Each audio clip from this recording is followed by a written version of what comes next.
Buenas noches, amigos de Pueblos y Leyendas. Antes de comenzar con las historias de hoy, es mi deber informarles que la última es un tema fuerte y delicado, por lo que antes de contarla les informaré para que decidan si la escuchan o no, pero sobre todo para que eviten que la escuchen sus pequeños, y así después nos acompañen a escucharla ustedes solos. Sin más preámbulo, comenzamos. En el estado de Hidalgo cuenta la gente que las brujas son mujeres que, en las noches de mayor oscuridad, se convierten en guajolotes sin una pierna. Dicen que se ve en el cielo cómo las luces que prenden y apagan en busca de una casa donde hallen algún recién nacido, al cual puedan chuparle toda la sangre. Por ello es bien sabido que la gente acostumbra a pintar afuera de las habitaciones donde duermen los bebés grandes cruces con cal, además de colocar espejos y tijeras en forma de cruz al lado de la cuna para protegerlos. Uno de los muchos casos de brujas que sucedió hace muchos años y de los cuales mi papá me contó, dice que en un cuarto de adobe, alejado del pueblo de Singilucan, vivía un señor junto con su esposa. Él era conocido entre la gente por su trabajo, aunque de su esposa se corría el rumor de que era bruja, cosa que el señor ignoraba. Un día sus amigos le comentaron a él lo que la gente decía, y también le dijeron que la comida que llevaba a su trabajo estaba hecha con sangre de recién nacido, por lo que, lleno de dudas, decidió tenderle a su mujer una trampa y confirmar si aquello que le habían dicho era cierto.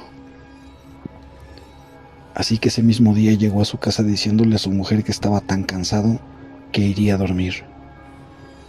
Ella le dijo que también iría a dormir en cuanto terminara de guisar lo que comería al día siguiente en el trabajo, comida que misteriosamente siempre consistía en un pocillo con fritanga, tripa rellena con sangre cocida en alguna salsa de tomate. Ya acostado, el señor le hizo un agujero a su cobija, por donde espiaría a su esposa. Pasando un tiempo, el señor comienza a observar que su esposa, como poseída por algo, cortaba de su larga cabellera negra un cabello que, anudado en su pierna, logra que ésta se desprenda de su cuerpo.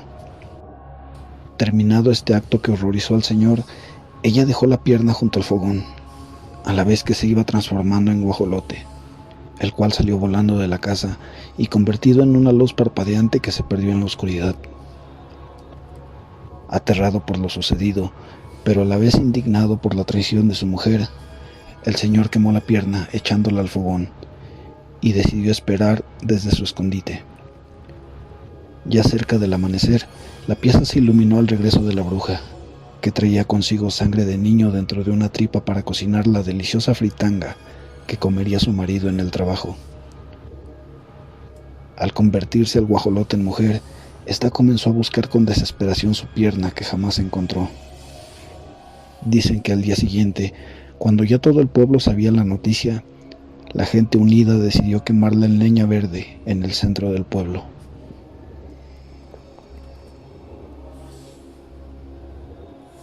Hola Hugo, les quiero platicar algo que me pasó hace unos días. Me dejó desconcertada.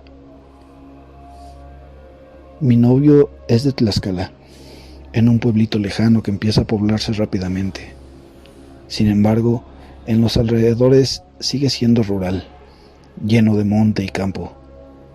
Un lugar muy frío a unas 2 horas del centro de Tlaxcala y a otras 2 horas de la Ciudad de México. En fechas decembrinas realmente no hay algún entretenimiento, por lo cual lo único interesante es ir al monte a pasarla, a caminar, a estar juntos. Nos gusta ver el atardecer. Días después de Navidad yo estaba muy aburrida en su casa y él se ofreció en llevarme a una presa cercana a caminar. Yo accedí. Era ya tarde, iban a ser las 5 cuando emprendimos rumbo. No era lejano. Hicimos de camino más o menos una media hora en un taxi que tomamos en el centro. El taxista nos acercó al monte lo más que pudo y de ahí caminamos. Llegamos a la presa cuando todavía había luz. Nos sentamos y comenzamos a platicar. Llevábamos 1 litro de pulque y una bocinita para amenizar. Estábamos al borde de la presa y por detrás una montañita chiquita, a unos cuantos pasos de distancia. Del otro lado una casa a lo lejos. Yo fijé mi atención en la montaña y justo en un encino vi a una mujer de edad avanzada, cabello largo, gris, falda rosa, y hacía un movimiento como si estuviera recogiendo algo del piso.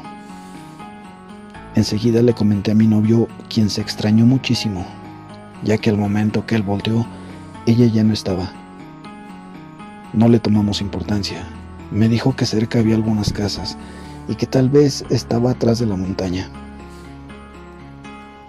Procedimos a esperar el atardecer, pero empecé a sentir algo muy extraño y una necesidad enorme de caminar hacia aquel encino. No dije nada por no arruinar el momento. Seguimos tranquilos hasta que el sol se metió totalmente, y cada vez me daban más ansias de caminar para allá. Lo demás no lo recuerdo. Es solo lo que mi novio me platicó que pasó. Él dice que empezó a verme rara. Pensó que era la música, así que la cambió. Pero al parecer la canción que puso me alteró más. Empecé a taparme los oídos y él pensó que era mejor irnos. Así que tranquilamente me dijo que ya no era seguro estar ahí, que mejor nos fuéramos. Pero yo seguía insistente y me empecé a poner agresiva, ya que le insistía en ir hacia el encino de la montaña. Él dice que le volví a repetir que la mujer estaba ahí y me llamaba. En un intento de convencerme, me dijo que era muy peligroso estar ahí solos, ya que esa presa pertenecía a otro pueblo y nos podrían lastimar. A lo que yo respondí con una risa que lo espantó mucho. Él se levantó y me dijo que ya se iba. Yo le dije que lo hiciera, que yo me quedaba. Él me levantó y ahí recuerdo cómo nos alejábamos de la presa, pero yo sentía la necesidad de regresar. Me sentía molesta. Caminamos unos 40 minutos por el monte de vuelta al pueblo. Me sentía muy mareada y no era por el pulque, ya que ese ni siquiera lo alcanzamos a tocar. Era un mareo como de enfermedad. No hablamos en todo el camino, hasta que llegamos al pueblo y me platicó todo lo que pasó. No le tomé nada de importancia, pero él insistía en que lastimosamente en esa presa se escuchaban historias de brujas que las personas solían ver. Lo dejamos como algo sin importancia. Al día siguiente yo volví a mi casa en la ciudad y esa misma noche me encontraba durmiendo, cuando empecé a sentir algo pesado sobre mi cuerpo, como cuando coloquialmente dicen, se te sube el muerto. Me quedé tranquila ya que yo sabía que era parálisis del sueño, o eso pensaba. Empecé a sentir en mi consciente e inconsciente que yo era la que tenía eso malo. Tuve una visión de un árbol y yo gritaba mi nombre frente al árbol mientras alguien se reía. De repente estaba en mi casa acostada y esa cosa encima de mí. Logré despertar. Una pesadilla, pensé. Cuando de pronto mi hija de 5 años, que dormía al lado mío, comenzó a moverse muy extraño. Se retorció. Algo trataba de decir.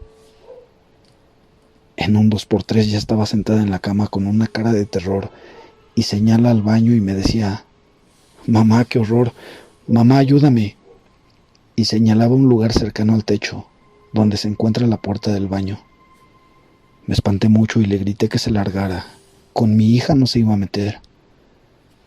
Puse algunas alabanzas, saqué una Biblia y así pudimos dormir. No ha ocurrido nuevamente desde aquella noche. Para el año nuevo volvimos a Tlaxcala, pero no se tocó el tema de la presa. Mi novio solo me comentó que para la próxima vez que fuéramos a un lugar en el monte, me llevaría unos cigarros. No entendí el por qué, pero sigo con el miedo de haber traído algo de esa presa.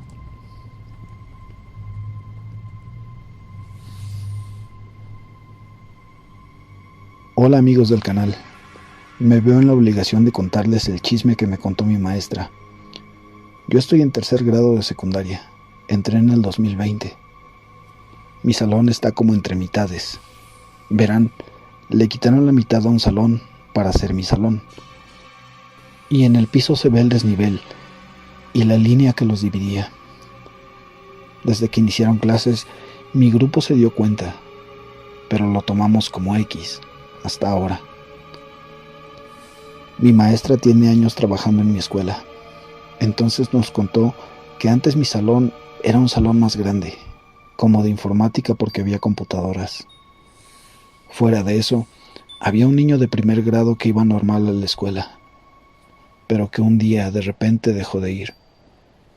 Días después la mamá fue y explicó que el pequeño había fallecido.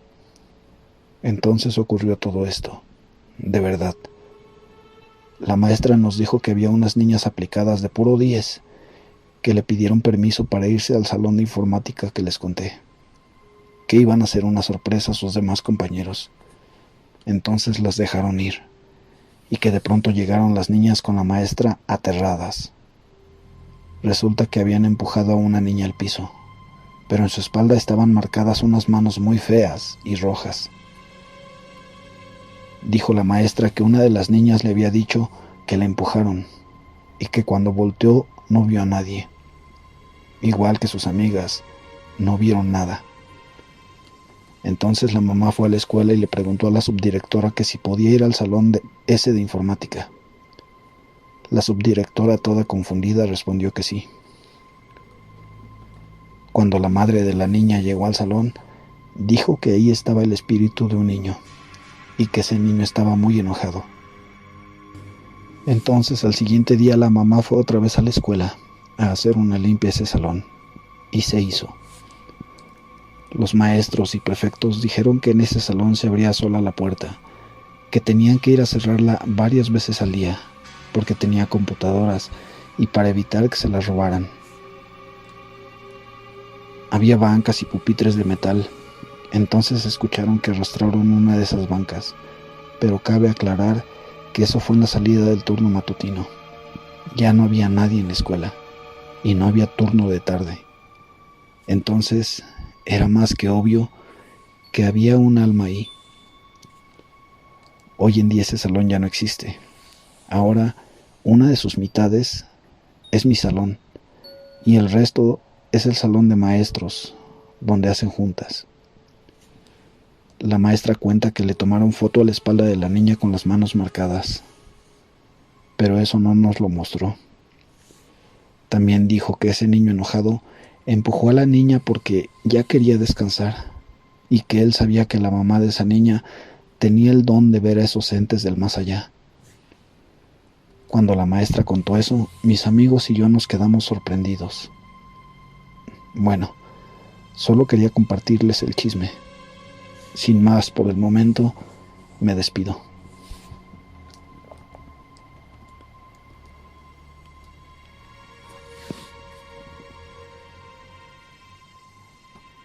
Bueno, para todos los pequeñines que nos escuchan, llegó el momento de que nos despidamos. Antes de iniciar la última historia les daremos unos segundos, pero recuerden que los esperamos en la próxima emisión. Ahora que los pequeños se han ido a descansar, a todos quienes escuchen esta historia, les recomendamos discreción. Y a nuestra amiga, a quien se le cambió el nombre para proteger su identidad, le agradecemos la confianza que nos tuvo para contarnos lo siguiente.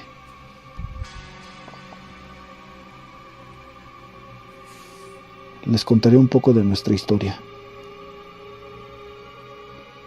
Mi esposo se llamaba Luis. Él, al principio de nuestra relación, era todo lo que una mujer podría desear. Un hombre detallista, cortés y muy al pendiente de mí. Yo lo amaba. Tuvimos una hermosa niña a la cual llamamos Jimena. Éramos la envidia de todos en nuestra comunidad. Pero no sé en qué momento y el por qué él cambió hacia mí. Me golpeaba y me decía cosas horribles. Todo delante de nuestra hija de tan solo 5 años. Hice de todo para recuperar a aquel hombre del cual me enamoré, pero mis intentos fueron fallidos. Hace 2 años exactamente me había ido a una tienda a comprar algo para la cena. Dejé a Jimena junto a su padre dormida. Nunca pensé que ese día sería el peor de todos los últimos días que había vivido a su lado. Mientras yo estaba de compras en la tienda, él, aprovechando de que estaba a solas con mi pequeña, jamás me imaginé esa escena. No con ella. Llegué y abrí la puerta. Dejé las compras en la cocina. De repente escuché a mi niña llorar. A gritos decía: «Papi, por favor, no me hagas daño». Yo tomé un cuchillo. Me fui sigilosa para no ser escuchada. Lo hice porque jamás había escuchado a mi niña gritar de esa manera. Al ingresar al cuarto, vi a mi esposo queriendo abusar de mi niña. Me llené de cólera y como pude me balancé sobre él. Le corté su cuello. Jamás permitiría que le hiciera daño a mi princesa, no a ella. Mi esposo, ese cerdo, con sus últimas fuerzas me dijo: «Perra, juro que me vengaré». Y fue entonces cuando falleció. Como pude, agarré a ese cerdo y lo envolví en las sábanas. Llevé a mi niña donde mi madre, luego llamé a la policía. Me absolvieron, puesto que en mi cuarto yo había puesto cámaras de vigilancia, sin que él se diera cuenta. Eso contó como prueba ante la justicia. Me declararon inocente, porque tal acontecimiento lo había hecho para salvar a mi hija. Ya pasados unos días, llevé a mi niña a nuestro nuevo hogar. Le mostré su nuevo cuarto, justo frente al mío. Ella quedó fascinada con su alcoba, decorada de la sirenita, que era su favorita. Le dije: «Mi amor, aquí estaremos solas tú y yo, ya todo estará bien». Pero después de que llegamos a nuestra nueva casa, sentí el ambiente denso. No le presté atención a ello. Pensé que era solo por lo ocurrido. En fin, pasaron 1 año y 10 meses cuando empecé a sentir que algo poseía mi cuerpo. Pensaba que solo eran sueños, hasta justamente el día que se cumplía el 2º aniversario de su muerte. Solo hasta aquella noche que escuché su voz decirme: «Scarlett, ¿te gusta, amor?». En ese momento pude abrir mis ojos y lo pude ver. Sus ojos, oh por Dios, sus ojos parecían un par de brasas encendidas.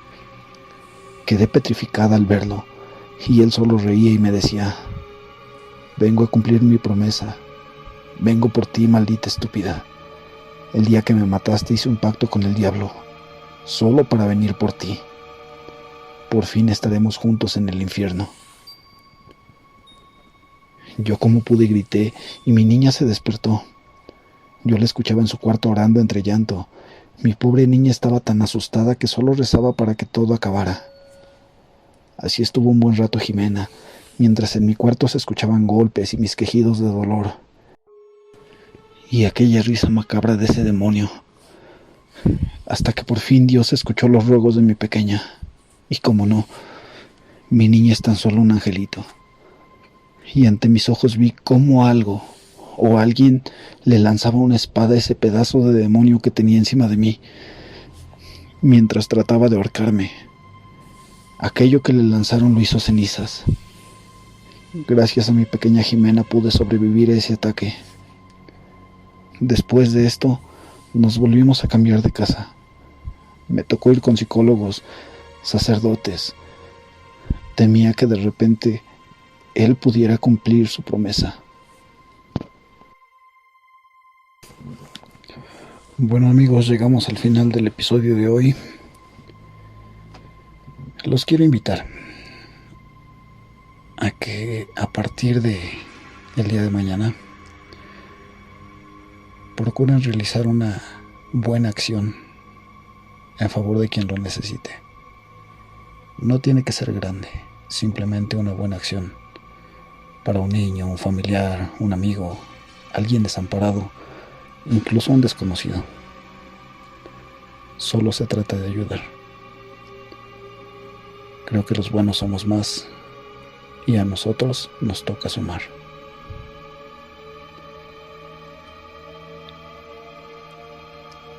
Por hoy me despido. Yo soy Hugo Flores. Antes de que apagues la luz, recuerda revisar debajo de la cama. Y no olvides cerrar la puerta.